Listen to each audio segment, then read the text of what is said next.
Briefing will begin in 2 minutes. To the journalists joining us in the digital press room, if you would like to ask a question, you can click the Raise Your Hand button.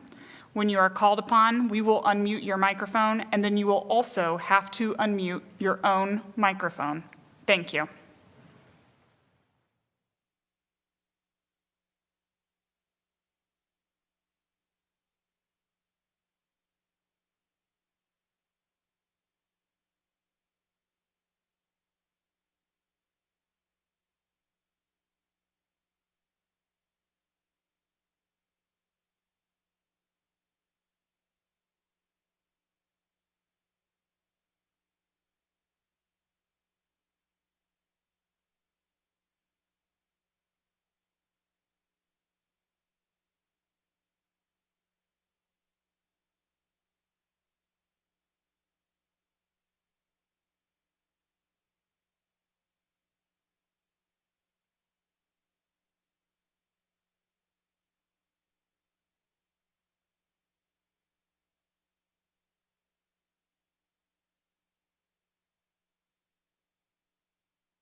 Good afternoon. Thank you for being with us this afternoon. As I mentioned last Friday, we were going to work over the weekend, is exactly what we did, to update our Hunker Down Hoosiers executive order to reflect some changes and some clarification. And that order, this order currently today that's being put forward, will go through May 1. And as I mentioned, there are some points of positive progress included in this EO and a couple of points of clarification. Those being after working with the Indiana Hospital Association and our 10 different health districts around the state of Indiana in regards to our supply inventory, our PPE supply line. We will be opening up the elective procedures front in a staged way, and I want to underscore staged way. So it's not all at once, but the first stage starting tomorrow, Tuesday, hospitals could and should, in cases, conduct clinical procedures to diagnose and to screen and to treat medical conditions. Then on next Monday, April 22nd, if, and I underline if a few times, if our supply inventory holds up as it is now, we'll open up those elective procedures in other medical and clinical practices around the state of Indiana. And then just very quickly on the clarification front, nurseries and greenhouses and pet groomers can already be open. We heard some comments and received some questions about how, which we believed were addressed in a previous executive order, but we put out some further guidance, and that can be found at in.gov at the critical industries section. Just click on critical industries, go to in.gov. The reason, and this is the important part, the reason that we're able to take these steps and move forward on this front are twofold. One is you. You are practicing, in large part, good physical distancing practices, and you're slowing the spread, you're flattening the curve. We see this around most of the state of Indiana, not in all places, but in most of the state of Indiana. And then also your generosity. You have kind of rushed to those areas of need. You've met the demand and supplied to your local hospitals or local food pantries or local, just A to Z. The generosity and the Hoosier spirit is alive and well. And that has made a significant difference in where we find ourselves today. And then secondly, in addition to your very deliberate efforts.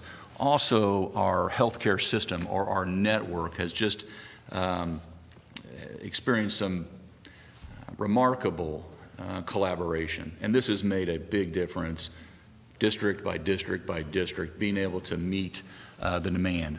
And you know, we'll continue to practice our, you know, or be in a safety-first posture in the days and weeks and months ahead, constantly balancing the risk and the reward of every single decision that we make based on the science, based on the medical counsel, what we're seeing on the ground. Again, I say this every day, I believe, but we're going to let the cases and the numbers and the hospital admittance numbers drive our decisions. So we're not just pulling anything out of the air. We're actually looking at what's occurring in all 92 counties in those 10 different health regions. And so that's why we've dealt with, you know, movement restrictions and making sure that we're not bumping into each other in large mass gatherings. That's why we're so appreciative to, over the weekend, we received a lot of input from the private sector, the business community, all different sectors of business, supplying us with, as we requested by Wednesday, April 22nd, close of business April 22nd, we requested, what are your new safe workplace environments and practices that you would put into place in your respective sectors? We're receiving those. That's very encouraging. And one thing that's just come through every conversation I've had is the reason why we are doing this, and that is employers care about their employees. And in most cases, it's like a big family every day when you come to work. And so that's been very, very encouraging. And then again, lastly, we'll continue to monitor what our capabilities are in terms of the tracking and the tracing and the testing. We're going to be able to, because of all these efforts, continue to care for, first and foremost, those who are in need. And then secondly, and equally important, get to the stage of reopening. Again, not flipping a switch and just going right back to the way it used to be overnight, but very methodically, very data-driven, and we'll get to that point to where we're back at work when it's safe to be there. And with that, I'll turn it over to our Health Commissioner, Dr. Box, for the latest on the land. Thank you, Governor. Thank you so much. Good afternoon, Hoosiers. Today we reported 505 new cases of COVID-19 in the state of Indiana and sadly 7 new deaths. We're grateful to see the lower number of deaths reported, but I want to emphasize that sometimes we typically see a little decline in the deaths at the beginning of the week or after a weekend, especially a long weekend, so I don't want anybody to draw conclusions just based on that. Later this week, we'll be seeing some additional changes to our death counts because we'll be including our presumptive positive cases in our death total. What this means is that a physician actually listed COVID-19 as the underlying cause of the death for a patient, but there was no documented positive COVID-19 test for that individual. We'll explain more about this toward the end of the week and post that data. This will cause our death numbers to show an increase that's higher than what we've typically seen. But I want to make sure that everyone understands that these are not new deaths. Rather, we are capturing the deaths that have occurred really since this pandemic began and now are available to us so that we can, with that information, post them appropriately on our website. Indiana, like every other state, will include these deaths in our reporting in order to better capture the toll that COVID-19 has truly taken with regards to individuals who have become ill and then unfortunately died. This will give us a more accurate picture. I'd also like to provide a brief update on testing across the state. As you can see today, we reported 3,585 new tests, which is exciting to see, and it reflects the hard work that's being done all across the state. Last week, the State Department of Health actually tested 2,531 individuals at 4 drive-through clinics in Evansville, Fort Wayne, Gary, and in Sellersburg. This week, we're continuing drive-throughs in Gary, Fort Wayne, Greensburg, and Sellersburg Monday through Wednesday. Total tested through these drive-thrus has now been 3,777 individuals. I want to thank again our incredible partners who have hosted us in the local communities and provided logistical support and offered manpower through our local health departments and other community-based organizations. I also want to be clear that Indiana State Department of Health isn't the only game in town. We have hospitals, local health departments, Lilly, and many others who are doing incredible jobs making testing more available and more accessible. Marion County and Floyd counties in particular have been doing an incredible job in their communities by helping to bring more testing to people who are symptomatic. Testing individuals who are symptomatic gives us the best information so that we can do robust contact tracing. It allows us to ensure that those who are positive are at home isolating, and that we can then identify individuals that have been in close contact with them and ask them to quarantine for the next 14 days. And most importantly, test those contacts if they become symptomatic. Finally, I want to provide some brief updates on our long-term care settings. As I noted last week, we've had a number of outbreaks and more than 100 deaths in these facilities across the state. We're working on a plan to provide weekly updates on those totals and hope to have more data to share on this front later this week. The Centers for Medicare and Medicaid Services yesterday issued a notice of their upcoming rule change that will now require facilities to notify residents and their representatives of the occurrence of a confirmed COVID-19 infection or the onset of respiratory illnesses among residents or staff. And this is something that the Indiana State Department of Health, from pretty much the very beginning, has required with our recommendations. These rules will also require regular updates so that residents and families have current information on the status of the facility and the conditions within the facility. Facilities will still be required to follow all privacy laws, but we believe that this move will help to ensure consistency and transparency across all facilities across the state. We also have issued new guidance for end-of-life situations to allow more facilities and families to be able to assist in the goodbye for individuals who are losing their loved ones. This applies even to loved ones that have COVID-19. Because of the unique nature of this coronavirus, these decisions should be made on a case-by-case basis so that we make sure that we don't unnecessarily expose someone who would be at high risk to get coronavirus. So for instance, a family member that would be at very high risk if they would get sick by saying goodbye to another family member.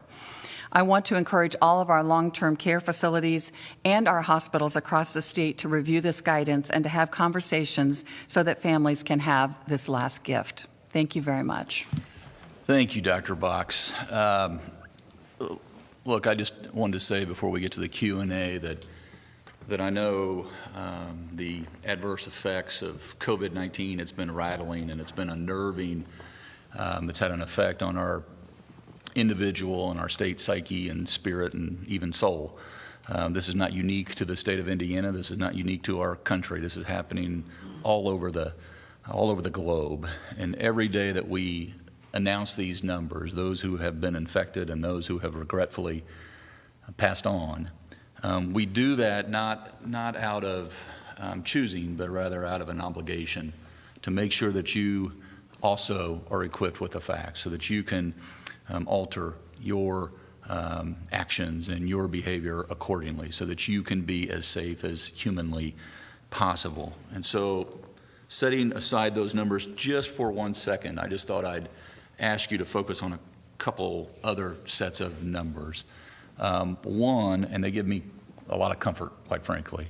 One is 16,705. That is the total number of licensed physicians in the state of Indiana. Almost 17,000 licensed physicians in the state of Indiana. 152,000, the other figure, 152,000 total nurses in the state of Indiana. So we're looking at an army out there who is on the front line. And when we talk about fighting this virus, this is that army who is not just talking about it, they're treating it. And those numbers don't obviously include all the EMS personnel, all the firefighters, all of our police force that are all coming together again on the front line. day in, day out, hour by hour. And I just wanted to pull out of that, number, 152,000 and almost 17,000, plus all those additional personnel. A couple other folks, led by Dr. Chris Box here, who, before taking on this assignment and this post, was an OBGYN before she became our health commissioner. And then there are other docs who you've seen periodically here who are also helping guide our COVID-19 response effort. And these are unique individuals in that Dr. Sullivan, who is the Secretary of the Indiana Family and Social Services Administration. Not only does she serve in that role, but then she also is going in weekly to Riley Hospital for Children and serving. Dr. Dan, who you've heard report on our nursing homes around the state of Indiana, is also a chief medical officer at FSSA, but he also practices medicine, emergency medicine at Eskenazi. Dr. Weaver, who works at the Department of Health, Lindsay Weaver, also practices at IU Health Methodist. Dr. Kaufman, who you see report on our EMS front on a weekly and if not daily basis, our state EMS medical director, he's also practicing at Ascension, St. Vincent's.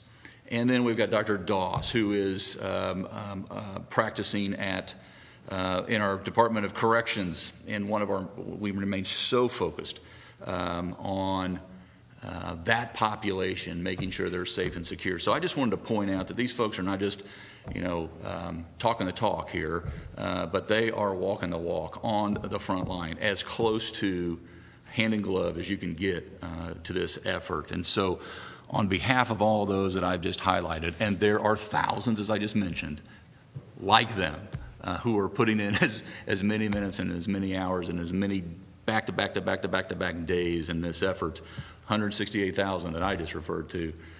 We've all come together, and we're going to, while we're in this together, we're going to get through this together, and that's what at least helps me sleep at night. So having said that, we'll jump right to the questions and answer anything that's on your mind.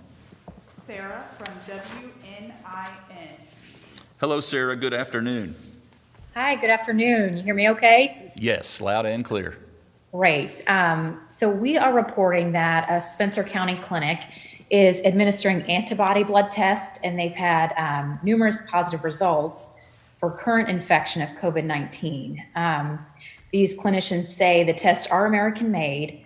How are results from antibody tests like these going to factor in to the process you're using to open up the state?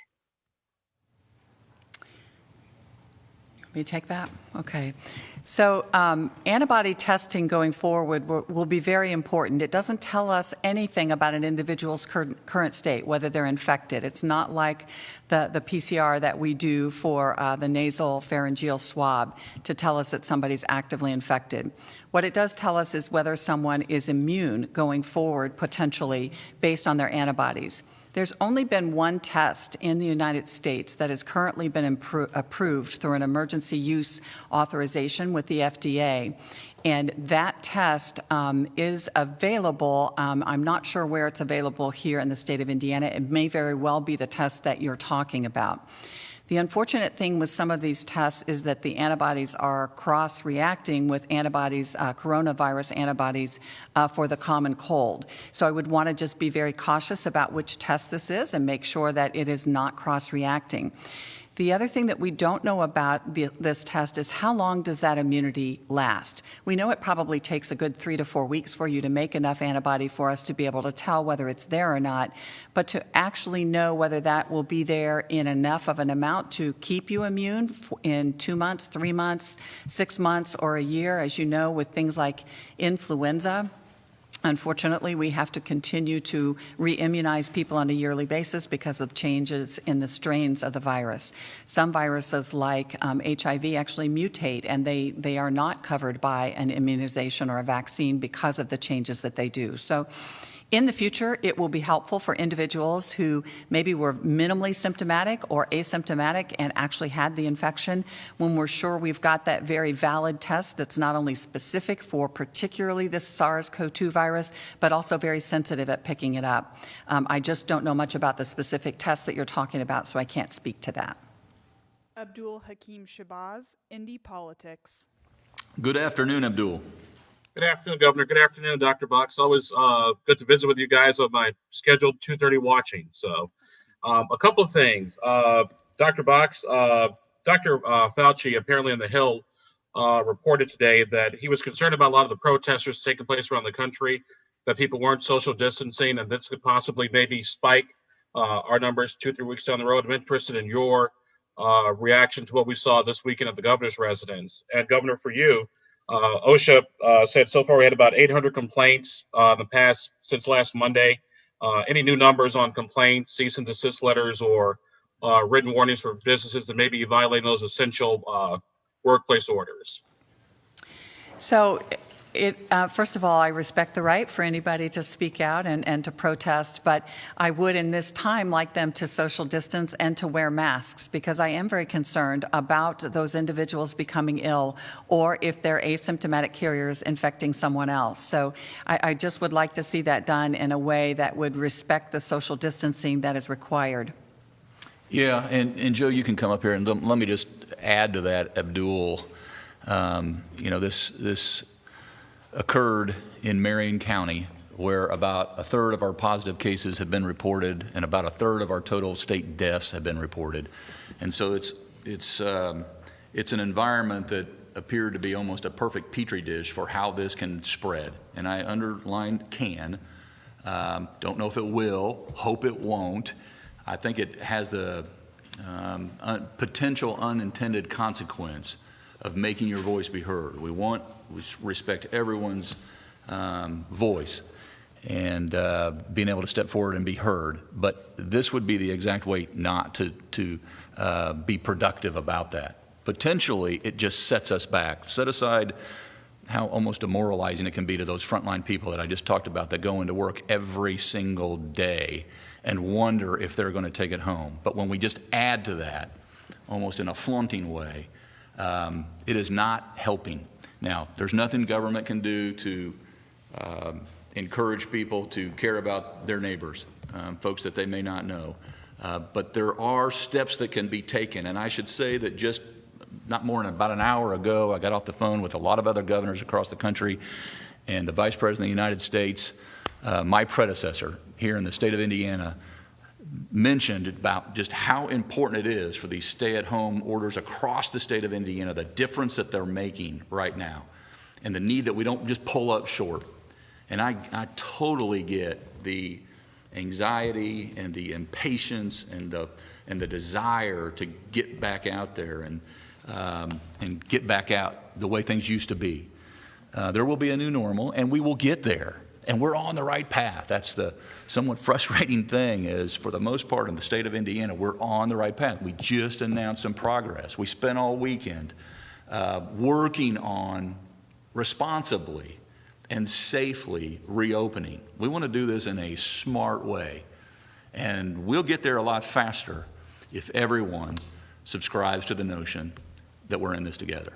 And with that, Joe, I hope you remember the question that he posed. I do. Okay. Joe Herons, General Counsel for the Governor. So the numbers that we have as of this morning, the aggregate numbers going back almost 2 weeks to the start of the enforcement effort that's being led by David Cook at the Alcohol and Tobacco Commission. The total aggregate numbers in various categories, I'll run through these pretty quickly. The number of complaints that have been investigated in the last couple of weeks is 982. The number of complaints that were determined to be unfounded or without merit is 866. The number of verbal warnings that were issued to businesses is 74. And there have been no cease and desist letters, no orders to close, and no referrals to prosecutors in the last 2 weeks. So those are the numbers. Thank you. Jake Thomas, Fox 55, Fort Wayne. Good afternoon, Jake. Thanks for being with us. Hi, Governor. How you doing? Doing great. Thank you. Okay, so this question is going to be for Dr. Box. Up in Noble County, the Sacred Heart Home in the Villa reported 3 new COVID-19 deaths this past weekend after one patient died and multiple others were tested 2 weeks ago. And we've already heard from one relative who says the facility is telling them very little information and they have to find out about these deaths through our social media channels. Could you tell us if the deaths were possibly connected to the first outbreak that happened 2 weeks ago and what the facility and strike team are doing to help cut down on the spread of this? And then finally, what can families do if they don't feel like they're being informed about what's happening inside these nursing home facilities? So I'm sorry, I don't really honestly have those specifics in my head. And again, we want to report on aggregate data with regards to that. If our strike team has been in there, what they will do is go in and test anybody who is symptomatic. If those tests come back positive, we go back in and we make sure that we can isolate anybody who's positive, test additional individuals, sometimes symptomatic, sometimes asymptomatic individuals that we know are at risk to actually have contacted the virus. We'll test employees at that time. We make sure that, confirm that they have all the PPE that they need and that they understand what the infection control procedures are that we've discussed with them prior to that are, and we'll offer and do follow up with them. Then we have a team through Probari that actually calls the long-term care facility on a daily basis and follows up with how the individuals who are infected are doing, whether they have any more signs or symptoms with individuals that may be infected that we need to get back in and test. So we're very, very careful about that. With regards to families not being notified, I think that's really sad. I do think it is an obligation for long-term care facilities to let all of the residents know what's going on and their families or their caretakers know what's happening. We're all concerned and very worried, and we can't see our loved ones right now. My own father's in a residential facility and my mother-in-law's in a long-term care facility, and it's very difficult trying to get them to pick up the phone and answer, and they can't use a cell phone. So it becomes very hard on families, and I understand that personally. So I think the more information that we can give and the more transparent we are with regards to that, it's good. We do have to be very careful to protect the rights and the personal health information of individuals that are inside, but we can in general say that we have positive cases or that we've had a death or that, for instance, we have more people that look to be infected. Adam Wren, Indianapolis Monthly. Good afternoon, Adam. Adam will come back to you. Justin, the Westfield Indicator. Good afternoon, Justin. Good afternoon, Governor. My question is 2 parts. Firstly, what is the state of Indiana doing to ensure transparency in regards to the number of tests conducted at correctional facilities? Presently, only the number of positive tests, not the total taken, are reported. And secondly, what is the State Department of Health currently doing to address the outbreak of COVID-19 within the Westville Correctional Facility?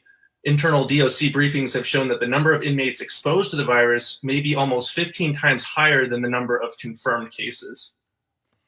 Dr. Doss, you want to take a crack at both of those? This is Kristen Doss with Dr. Doss with the Indiana Department of Correction, Chief Medical Officer. So up at Westville, we have had great partnership with the Indiana State Department of Health. They've come out, ran strike teams with us. And just as Dr. Box alluded, if we have positives from there, they come back out and help us with not only additional testing, but infection control practices as well. The capturing the full number is something that we continue to refine as we go. We definitely know who's positive. We do know who's negative. The toughest part is with staff because sometimes they go to their primary care doctor. There are also HIPAA issues there that we can't infringe on. So we are trying to be as transparent as possible. If there's additional questions, feel free to reach out to us, and we'll have our communications team get you the information that you can as able. Was there another piece to the question that I didn't answer? I'll take that as a no. Thank you. Thank you, Dr. Doss. Whitney Downard, CNHI. Hello, Whitney. How are you? Hello. Doing great. Hope you are as well. My question comes more about what those volunteer clinicians are doing. If we have updated numbers and if any of them were actually deployed. I talked to a couple friends who signed up, but then never heard about whether or not they would be volunteering. So I was wondering if we had more information on that program. I had the numbers last week and gave them, and I don't have them in front of me right now, but we have matched a lot of individuals who have volunteered. Now, what we were doing, though, is sending out a weekly email to everyone to find out whether they'd been matched, and if so, where they were working and what they were doing. And if they had not been matched, were they willing to work part-time or full-time? So there should be more emails following up for that individual to make sure that we do connect he or she, because we want all the help we can take. And it doesn't mean necessarily even having to go into the front lines with COVID-19. It may be for some of our retired individuals or people that have health conditions doing virtual visits over a monitor. It could be actually helping us with contact tracing through the State Department of Health. There are a lot of different jobs that don't involve direct connection with the community. So if she doesn't hear, please reach directly out to me, my email, and we'll make sure that happens. But we are reaching back to every individual through email. Rob Burgess, the Wabash Plain Dealer. Hello, Rob. How are you? Good. How about you, Governor? Great. Thank you. Great. I wanted to second your shout out to Andy from Friday. Thank you for your hard work. I appreciate it. We heard the lower numbers, and that's obviously great news. But if the curve is flattening and the numbers of deaths start to go down, doesn't it mean the social distancing measures are working? And how can we truly reopen without a vaccine? You know, that's very good question. Reopening will allow us to gradually open things up and have individuals be out in community with masks on, continuing their social distancing, but allows us to get back to being a productive state again and getting people back to work and to school, which is really important. However, that high-risk population, those people that we know are over the age of 60, have multiple comorbidities or underlying chronic diseases or infections, will be people that we may want to continue to have work from home remotely or continue to do more extreme social distancing, because really until we do have the ability to prove through antibodies that they have some type of immunity and we can really understand what that means, and or we have the ability to give them that vaccine, one that we know is going to work, and we're not expecting that till late in the year, we need to protect them. Yeah, I would just add, Rob, that first and foremost, the reason for the stay at home, the reason for hunkering down was to flatten that curve, slow the spread. We've never said we're going to eliminate it on day 1 or 100 or 200 for that matter. But it's in an effort to flatten the curve and slow it. And then when we do reopen, we'll do it smartly, we'll do it responsibly. We can and we will. And business as usual is a thing of the past. It will be different.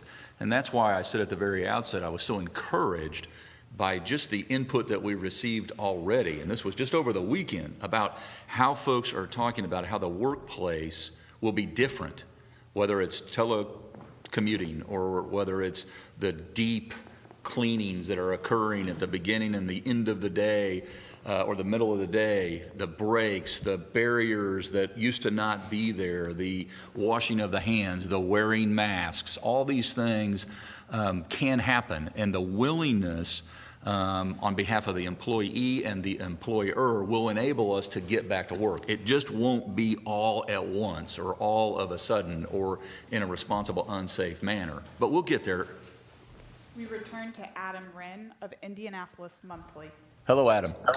Hello, Governor. Thanks for your patience. This question is either to you or Dr. Box. Vice President Pence said yesterday that if states around the country will activate all of their laboratories available, that we could more than double the testing overnight. Is that true here in Indiana? Are we getting closer to hitting the goal of 6,300 tests a day? And has there been any more conversations with labs like ARIA Diagnostics here in Indianapolis to expand testing? So that simplifies it quite a bit, and it is not quite as simple as that. But realistically, yes, we are encouraging all of our labs to be engaged and all of our providers to engage all labs. I mean, LabCorp's turnaround time, I've had it documented, is much quicker now, like a 2 to 3 day turnaround. Quest Diagnostics is available. We have all of our Alverno, ARIA, Deaconess, Purdue's lab, all of these, Lily's lab continues to run a huge amount, and IU's lab. So we're utilizing all of those labs, and I want providers to use whatever lab is available to them to test individuals that are symptomatic for COVID-19. So we really can identify those individuals that are positive, isolate those individuals, and contact trace anybody that they've been in close contact with so that we can quarantine those individuals and then test them if they become symptomatic. We are absolutely engaged with every lab across the state of Indiana and appreciative of all the work that they're doing. You want to touch on, he asked about ARIA separately and specifically, I think. You want to touch on that? Sure. So I know there's been, I'm not on social media, so I don't see a lot of it, but a lot of talk about us turning down 50,000 lab tests from ARIA. And I can tell you, I have never turned down anything from ARIA Lab or from Zach Kahn. In fact, when we found out that he was so graciously donating labs to New York City, my chief medical officer and I actually reached out to Mayor Brainerd, who put us in contact with Zach, and we had a really great conversation. At that time, he said that occasionally he has trouble and runs short on viral transport media. We said that we were fortunate to have Lilly and now a subsidiary of Cook that was actually doing the viral transport media, but that swabs were an issue. And so he very graciously donated 2,000 swabs to us, which we were very happy to take. I think the actual terms that Lindsay and I used were, "You're our new best friend," and he delivered them the next day. So there's really no truth to that rumor, and I really would like to be able to clear that up.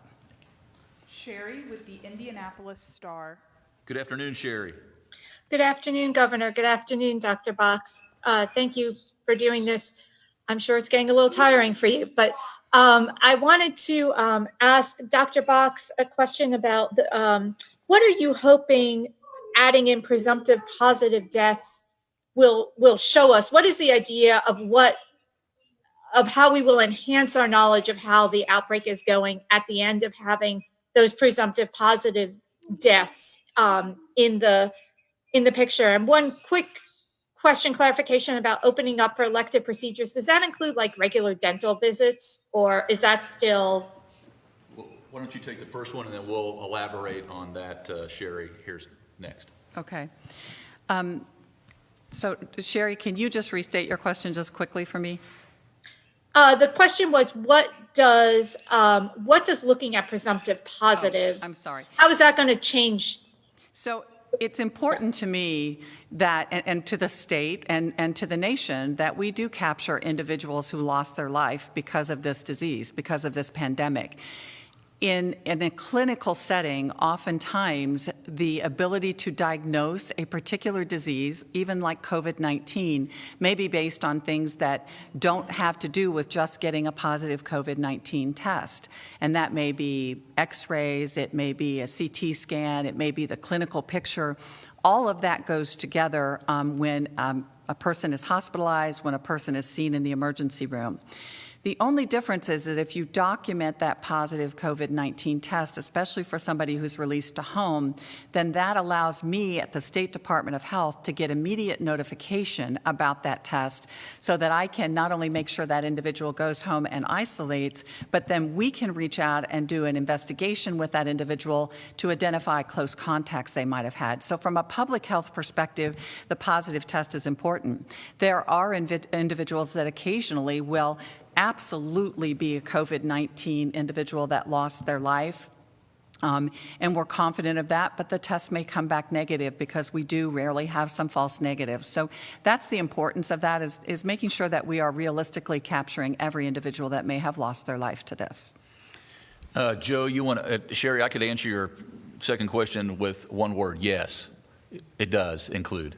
But Joe, you want to talk about not just Dennis, but the executive order, this new updated executive order, and the one previous, and how the language is just brought forward. So approximately 3 weeks ago, the governor signed an executive order 20-13, that had a section in it entitled Conservation of Personal Protective Equipment, what we've been calling through this whole process PPE. And the idea behind the suspension of elective surgeries and invasive procedures for a category, certain category of providers and facilities, was to preserve that PPE for the surge that we were anticipating. So the same language that is in the Executive Order 2013 from 3 weeks ago is now in the new Executive Order, the stay-at-home order, under healthcare and public health operations. So those same providers are listed: dental, ambulatory surgical centers, plastic surgeons, dermatology offices. The same category of providers and facilities is listed. And between now and Sunday, there will be an evaluation based on the circumstances that provide that as of Sunday night, if everything is in order, those elective surgeries and invasive procedures could resume. And then there will be a mechanism in the executive order going forward in 7-day increments thereafter as to whether further easing would be possible under the circumstances and facts that we've been using throughout this whole process. And so that is essentially, in a nutshell, what we've put in the executive order for elective surgeries, and everything is looking positive for them to resume Sunday night, Monday morning.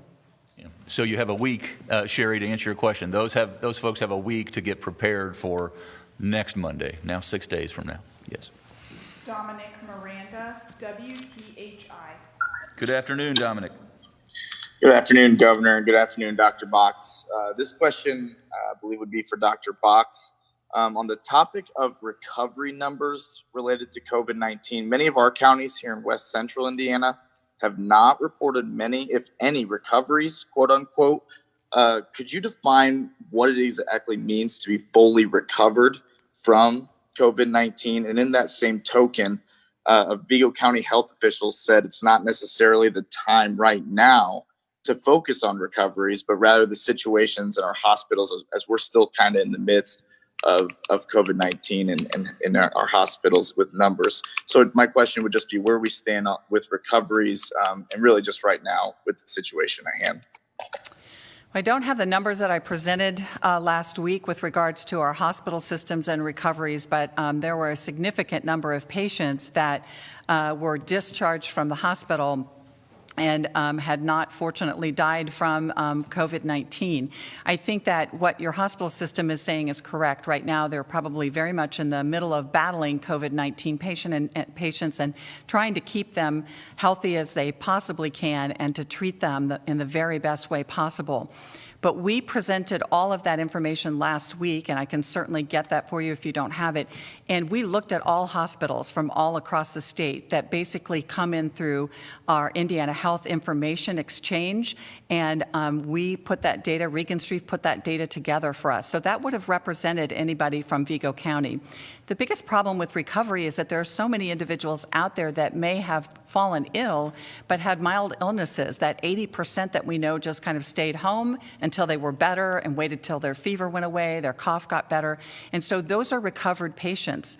I don't know if you heard Dr. Yoletti talk, but even 3 weeks out, 3.5 weeks out, he was still feeling pretty exhausted and run down. And it takes a while for individuals to get better. So it does take a 3 to 4 week period of time to get through your symptoms and then to get better. And we did have some numbers last week specifically, which I just unfortunately don't remember off the top of my head today. Yeah, Dominic, we can pull those 2 or 3 slides from the presentation last week and send them your way. Jenny from WTHR. Hello, Jenny. Good afternoon. Hi, Governor. Thanks for taking my question. Appreciate it. Sure. I had a follow-up to the nursing home and long-term care facilities topic that you had brought up earlier in talking about increased transparency. We are also hearing from so many people, unfortunately, who have loved ones in a nursing home or long-term care facility telling us they don't feel they're getting the information they need from that particular facility. You had talked about some increase in transparency coming up in the next week or so. I know some other states, including Florida and California, are specifically publishing the names of facilities with outbreaks. no names of people, but names of facilities. And that's not happening here in Indiana now. So I'm wondering why Indiana is not doing that same thing and whether that will change so that families have the information they need. So again, the plan is to give you numbers of facilities in an aggregate, the numbers of deaths and numbers of infected individuals. I have seen that happen. I'm sure that is something that we can consider, but we've really tried to avoid that because we do think that this is a personal thing between the facility and the individuals who live in the facility and their families. And I know specifically having a loved one that is ill that we've been able to call every day and get information on how she's doing and the ability to have someone actually, help her try to talk on the phone with us and other things. So I would hope that that's what's occurring. I think that as these CMS regulations and rules take effect, if it's not, that's part of what my regulatory division does, and we can certainly partner with individual families to look into that further. Victoria Ratliff, the State House file. Hello, Victoria. Good afternoon, Governor. My question is for Dr. Box. So some health experts, including Dr. Fauci, have said that the key to safely reopening the economy is more widespread testing, including just testing people who aren't symptomatic. How close is Indiana to reaching that, and what do we need to get there? So that's an excellent question and something that I've actually worked on over the weekend and will be continuing to work on this week. The tests are there. The ability to run these tests through labs are there. I think that the missing factor in some areas of our state might be the ability to actually go in and have that provider do the test because of the need for having the PPE.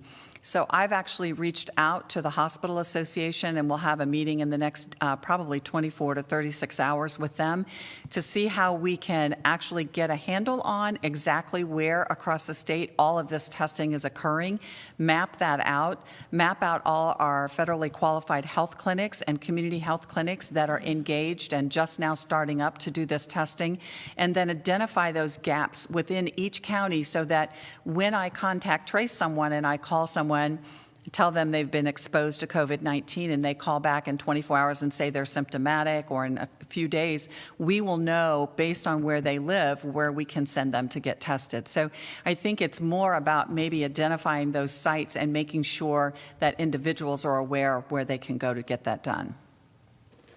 Cassie Garrett, Whitewater Publications. Hello, Cassie.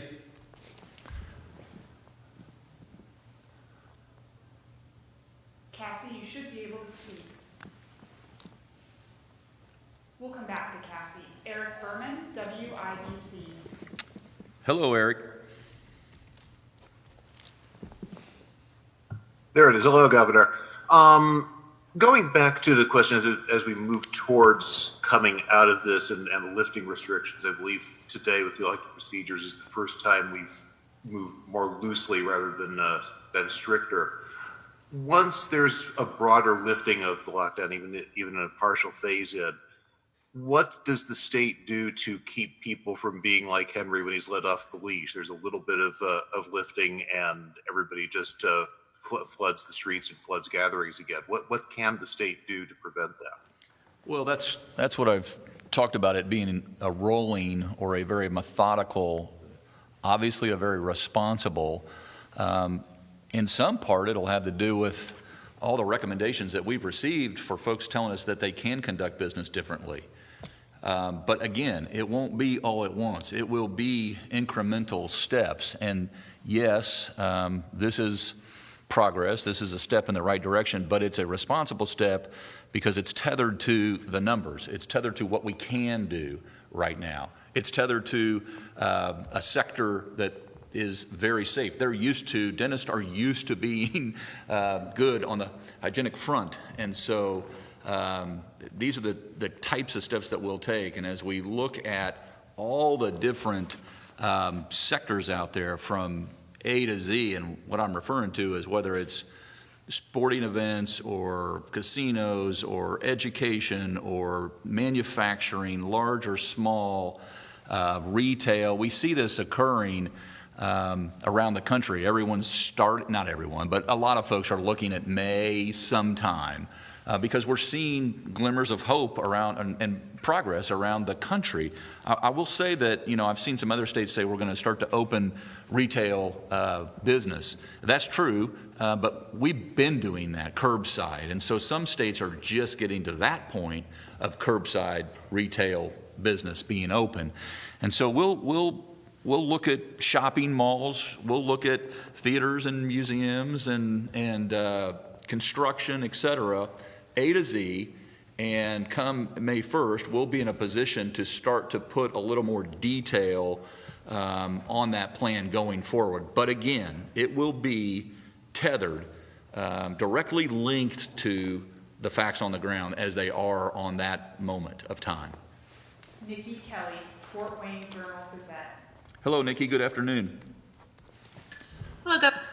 I was wondering if Dr. Box had any statistics on hospital admissions. It's one of the items that we need to be watching for to see if we have a 14-day decrease, but you don't have that up on the dashboard. So are we seeing a decrease every day in hospital admissions? We did not over the weekend, so we can't say that that's happened necessarily. So that's what we're really looking at, though, is admissions to the hospital. We're looking at the usage of our ICU beds and our ventilators across the state. Now, the ventilators and the ICU beds is up. I guess there's not a specific number about hospital admissions, but we can certainly, now that we have the data rolling through iHigh and Regenstrief, see if there's not a way we can't actually graph that for you. I know that my data team looks at this and watches this every day, so they'll be working on it before I finish. Dr. Kaufman, you want to add something? You look like you had an epiphany there. No, I just wanted to try to add some additional data to the discussion. I think that as you look at data from hospitals, and not to address that specific question, but there are really several different layers of data that will need to be looked at. For example, one of the data points that we're tracking, several data points that we're tracking on a daily basis are the number of dispatches. So when folks call 911, how many of those are for flu-related symptoms? We're tracking the number of influenza-like symptoms that are being reported by our paramedics and EMTs after they arrive on scene and assess those patients. So we're tracking all of that, and I think it all fits into the models to look at healthcare system utilization in general as to the trend of decreasing numbers of patients with potentially COVID-19. Thank you. Tom Davies, The Associated Press. Good afternoon, Tom. Hello, Governor. Dr. Box, has there been a change in the expected peak for most of the state? You were forecasting through mid-May for outside Indianapolis, and how does loosening the restrictions before then be considered? And then, Governor, I know in your call with Vice President today, some governors were saying they still need more help in providing adequate testing.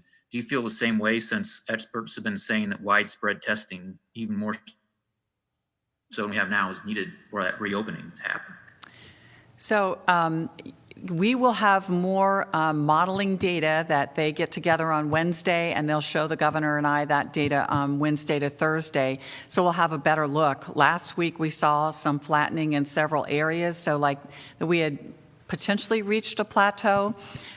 We still, unfortunately, have a lot of individuals out there that are at risk to be hospitalized just because they're our highest risk populations, and that would involve our long-term care facilities and our prisons and some other areas. So I'm not 100% convinced that we've reached that peak. I think that I'll be interested to see what our modeling shows this week. What it has shown is that consistently we are running much lower than the original projections, and that we are very much running along the lowest expected line as we model this and follow this out on a 72-hour period. That's a credit to people in the state of Indiana practicing good physical distancing. You want to talk about the map of the labs spread out all over the state of Indiana? You touched on this earlier, right. But just for Tom's and his subscribers' benefit, how they're all different labs scattered all across the state of Indiana, how we're encouraging them all to increase testing Great. So the point is to not only identify where all the lab testing is available, but make sure that there is that site that an individual can go and actually have the lab done. And we know that there are those sites connected with some hospitals, connected with some community health clinics or FQHCs across the state. But I really need to have a handle on that and be able to map that out so that we can identify any gaps in that service across the state, because the reopening is going to require that we do have a site for an individual that's accessible to them to go and get tested, and for us to be able to get a turnaround. If they're sick, they have to go home and isolate no matter what it is anyway. So we don't have to have a 12 or 24-hour turnaround like we do in our long-term care facilities or our prisons, but we do want to get a reasonable turnaround so we can make sure we can contact trace and identify anybody else that could be getting sick. Steve with KPC Media. Good afternoon, Steve. Good afternoon. A lot of people covered some of the ground that I wanted to go, so I'll throw a quickie at Dr. Box here. Have we made any more progress on getting additional rapid testing machines that we are utilizing in these drive-through clinics? I know it sounded like a while back we had 5. We had maybe been promised more and never got them. Are we getting more? Are we able to roll more of those out, since those seem to be a really good way to process a lot of people quickly, which is, as other people have talked about, an area that we maybe want to go in order to better inform our ability to reopen and get back to business? Great question. So we were promised 15. We did get 15, but the 5 is that we only got 5 cartridges, which allowed us to run tests on about 124 people. So as we were training people, for instance, we gave, I think, 3 maybe to the Department of Corrections, because we know that's a congregate setting where we have at-risk populations and we want to make sure we can test quickly. We did get some additional cassettes this past week, I think 15, which allows us to test about 360 people. But I would love to, and we've already applied to get more of those machines, but the cassettes right now seem to be the rate limiting step. Our final question is from Brandon Smith, Indiana Public Broadcasting. Good afternoon, Brandon. Hey, Governor. In terms of the new executive order, you talked about you're going to do this evaluation up through next Sunday ahead of potentially allowing elective surgeries on Monday. But the situation presumably won't be the same for every medical facility statewide. So how should a medical facility know when it alone can go ahead with some of these elective surgeries? Yeah. So I think that's an excellent question. Different regions of the state may be at different places with regards to the burden of number of patients that they have admitted and the amount of PPE that they're using, potentially even the medications that they would need to put someone to sleep or to do surgery. There are a number of ICU beds that are available. When we start doing things like elective hip replacements and knee replacements, that requires a lot of personal protective equipment. So the ability to know as a hospital system that you are well stocked with all of these things and that you safely can allow these other procedures to start happening is really, really critical, and not something that, we want to direct 100% right now, but we do want them to be looking at that carefully. As we go forward, if we start to see a surge or if we let things up and see an increase again, it may be a time when they, as a team, as a hospital system or network, as a region, say, we need to lock this back down for a little bit and then reopen it as needed. Thank you for joining today's briefing. Governor Holcomb's next briefing will be tomorrow at 2:30 p.m. Eastern.